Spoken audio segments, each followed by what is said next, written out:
प्रचंड प्रमाणात केस गळती होते. अशा समस्या उद्भवताना दिसतात. बाहेर बाजारात मिळणारे विविध सीरम, विविध गोळ्या, कॅप्सूल्स, शॅम्पू, रादर केसांना लावायचे लेप सुद्धा सर्वच एक प्रकारे उपाय करून बघितले. परंतु उपशय मिळत नाहीये या समस्येवर. तर अंधारात बाण मारणं बंद करूया आणि केस गळतीच्या मागचं विज्ञान समजून घेऊया. माझ्या डोक्यावर असलेल्या लाखो केसांपैकी मी एक केस तोडला आणि हा तो केस आहे. हे बघा, हा त्या हेअरचा एक स्ट्रँड आहे. हे माझे बोट पकडून झाला केस. आता जसं बी पेरल्यानंतर रोपट्याचं झाड होते, सेम प्रोसेस आहे केसाच्या वृद्धीची सुद्धा. केस पासून तर केस गळेपर्यंत या पूर्ण ग्रोथ सायकलमध्ये 3 फेजेस आहेत. पहिली फेज जी आहे त्याला आपण ॲनाजेन म्हणतो. त्याला ग्रोथ फेज म्हणतात. ठीक आहे. दुसरी फेज आहे त्याला आपण कॅटाजेन म्हणतो. त्याला आपण ट्रान्झिशन फेज म्हणतो.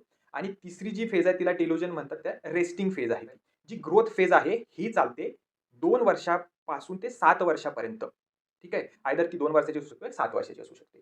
जी ट्रान्झिशन फेज आहे ती काही वीक्सची असते. 2 ते 3 हप्ते. आणि जी रेस्टिंग फेज आहे, ज्यामध्ये हेअर शेड होतो. त्याची ग्रोथ पूर्णत्वास पोहोचते आणि तो शेड होतो. ती फेज असते 3 महिन्याची.